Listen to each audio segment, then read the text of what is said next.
Kabadde kaseera kassanyu ku hoteri ya Africana mu Kampala nga ttiimu ya Sports Club Villa ejaguza okweza emyaka 40. Ebikonge okuva mu gavumenti mu matiimu ga Uganda ag'enjawulo n'abaagizi tebalutumidde mwana.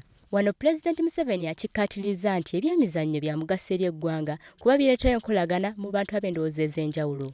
Wano Museveni wasuubiriza okuwa ttiimu eno bbaasi okubayamba okutambuza emirimu gyabwe.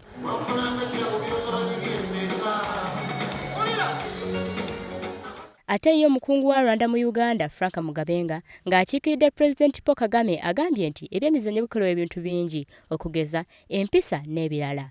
Wano wabatoledde ekyama nga Pulezidenti Kagame bw'afa ennyo essi Villa.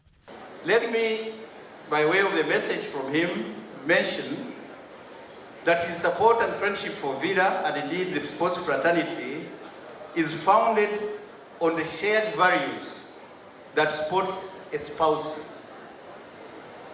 I know speakers before me here did mention the importance of sports, but I want to underline the same, that through sports, positive values are promoted. Values of discipline. You cannot be a good sportsman until and unless you are disciplined. You have to exhibit the value of discipline. Engule n'emidaali egy'enjawulo gigabiddwa okusiimawo bonna abalina kye bakoledde ttiimu eno.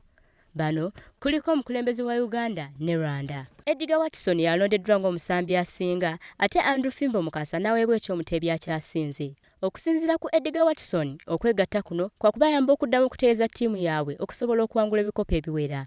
I think in the development of a club there are highs and lows, and generations may come not only in football players but also in administrators. And probably Villa, in its journey to grow, it had a trend where things were low. But the good thing that is happening is that we are seeing signs that the Villa administration is coming together.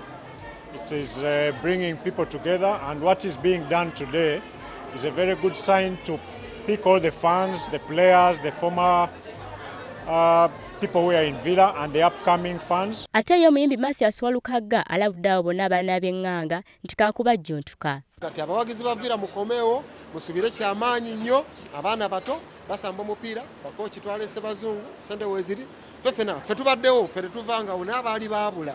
Mukomeewo twagire Villa eddemu ewangula ebikopo nga bwe bwali, eddemu ebeere Ssaalongo. Sports Club Villa yakangula ebikopo bya Liigi 13 n'ebya Uganda Cup 7. Olivia Nakate, WBS TV, Kampala.